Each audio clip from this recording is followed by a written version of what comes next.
Kiranoday news, निपक्ष आणि निर्भीड न्यूज चॅनल.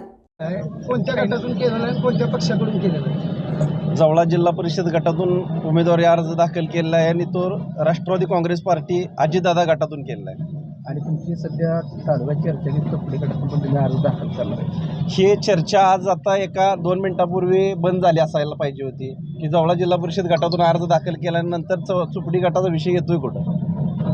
बरं, आता तुमची युती आहे का कोणासोबत सोबत काय? जर येणाऱ्या 2-3 दिवसामध्ये किंवा 27 तारखेपर्यंत ज्यांना आम्हाला घेऊ वाटतं बरोबर त्यांनी आम्हाला घेतलं तर आम्ही कुणाबरोबर पण जायला तयार आहे. कारण आमचं पाठीमागच्या विधानसभेच्या वेळेला आम्ही आमच्या राजकीय भवितव्यासाठी विद्यमान आमदार असणारे डॉक्टर बाबासाहेब देशमुख यांना आम्ही पाठिंबा दिलता आणि जे विधानसभेला पाठिंबा देण्यापाठीचा मागचा उद्देशच असा होता की जिल्हा परिषद पंचायत समितीच्या वेळेला आम्हाला त्यांच्यासोबत त्यांनी आम्हाला बरोबर घ्यावं ही अशी आमची इच्छा होती त्यावेळेला.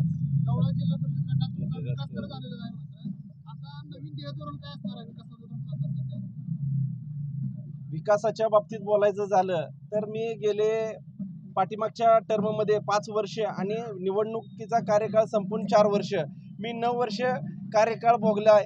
जिल्हा परिषदच्या माध्यमातून जिल्हा परिषदच्या निधीतून मी माझ्या एकतपूर जिल्हा परिषद गटाचा जो विकास झाला आहे तोच विकास येणाऱ्या काळामध्ये जवळा जिल्हा परिषद गटाचा करेन हाच विजन माझ्यासमोर डोळ्यापुढे ठेवून आज मी जिल्हा परिषदची उमेदवारी करतोय.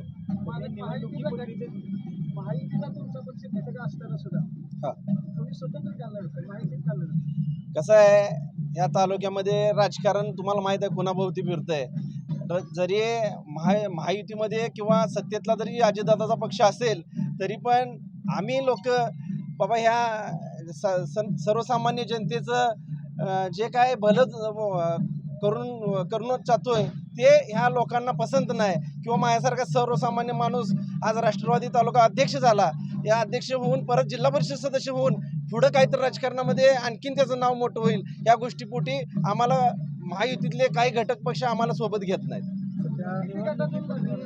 आम्ही जिल्हा परिषद 7 गटातून आणि पंचायत समिती 14 असे 21 जागा लढणार आहे. हो, दोन्ही राष्ट्रवादी एकत्र असणार आहे. जवळा जिल्हा परिषद गटातील नागरिकांना आव्हान एवढंच करेन की माझ्याकडून थोडीशी मिस्टेक झाली की आरक्षण 13 तारखेला डिक्लेअर झाल्यानंतर अतुल पवारनं 14 तारखेपासूनच काम करायला पाहिजे होतं. पण राजकीय कोणाबरोबर तर गणित असते, राजकीय समीकरण कोणासोबत तर असल्यामुळं गेले 2 महिने माझं वेस्टेज गेलं. त्यामुळे 1 महिना झालं मी जवळा जिल्हा परिषद गटामध्ये काम करत असताना जवळा जिल्हा परिषद गटातील सर्वसामान्य शेतकरी, सर्वसामान्य जनता आणि कष्ट करणारी जनता आहे त्यांना मी 1 महिन्यामध्ये जाणून घेतलं की बाबा जवळा जिल्हा परिषद गटामध्ये कशाची कमतरता आहे या गोष्टी मी जाणून घेतलेत. त्यामुळं येणाऱ्या काळामध्ये जवळा जिल्हा परिषद गटामध्ये त्याच विजनवर त्याच विकासावर मी काम करण्याचं त्यांना आश्वासन दिलेलं आहे. निवडणुकीच्या पूर्वीच तुम्ही कामाचा एक धडाका लावला आता सध्या आणि इथनं पुढच्या काळात परत अशी नव्यानं काही काम आपल्याला राहणार का त्या गटात किंवा त्या भागातली? मी अगदी तुम्हाला प्रामाणिकपणे सांगतो तुमच्या माध्यमातून की जिल्हा परिषद असो, पंचायत समिती असो किंवा अन्य कुठल्याही निवडणुकीमध्ये लोकप्रतिनिधी होत असताना इथून पुढच्या काळामध्ये या सांगोल तालुक्यातील जनतेनं इथून पुढच्या काळात या जनतेनं फुकट कुणाला पुढारी होऊ द्यायचं नाही ही माझं धोरण आहे आणि ही माझा विचार आहेत की मी गेल्या 9 वर्षापूर्वी जिल्हा परिषदची निवडणूक करत असताना एकतपूर जिल्हा परिषद गटामध्ये मी अगदी 100%च विकास केला म्हणणारातला मी नाही. पण मी ज्या एकतपूर जिल्हा परिषद गटामध्ये काम करत असताना ज्या गटामध्ये 78 रोडला मुर्मीकरण केलं त्या 78 रोडमध्ये जवळजवळ 75 ते 80% रोडला मी डांबरीकरण करण्याचं काम केलं. आणि एकतपूर गटामधील पाण्याची समस्या असताना त्या एकतपूर गटामध्ये पिण्याचं पाणी आणि शेतीला वापरायचं असणाऱ्या पाण्यासाठी एकतपूर गटामध्ये असणारे सर्व वड्यावरती बंधाऱ्याचं काम करण्याचं मी काम केलं आणि त्या बंधाऱ्यामधील खोलीकरण करून जास्तीत जास्त पाणीसाठा कसा होईल हे बघितलं. आणि त्याबरोबर 9 वर्षापूर्वी एकतपूर जिल्हा परिषद गटामध्ये निवडणूक करत असताना त्या गटातील वाड्या वस्त्यावरती लाईट नव्हती. तर मित्रांनो, मला तुमच्या माध्यमातून एवढं सांगावंसं वाटतं की 1384 पोलचं काम करत असताना किमान 85% पोलवरनं लाईट मी प्रत्येकाच्या सर्वसामान्याच्या घरापर्यंत पोहोचवले. तेच विजन माझं जवळा जिल्हा परिषद गटामध्ये असेल. येणाऱ्या आता काय वाटाघाटी झाल्या तर तुम्ही बोलवलं कशा प्रकारे तुम्हाला करणार? समजा, तर तुम्ही जाणार. नाही, वाटाघाटीमध्ये जर बोलवलं तर निश्चित सन्मानाची वागणूक मिळत असेल.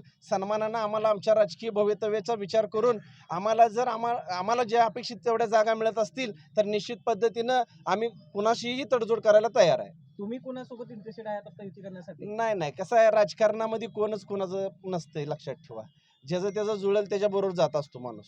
विधानसभेला तुम्ही भाजपचा तालुका अध्यक्षपदाचा राजीनामा दिला आणि बाबासाहेबांसोबत तुम्ही निवडणूक लढवून त्यांना पाठिंबा बी दिला. आता तेच शेतकरी कामगार पक्ष जवळ्यातनं तुम्हाला पाठिंबा देणार का? निश्चित देणार. धन्यवाद. आपल्या परिसरातील ताज्या बातम्या पाहण्यासाठी किरणोदय न्यूज चॅनलला यूट्यूबवर सबस्क्राईब करा आणि बेल आयकॉन प्रेस करा.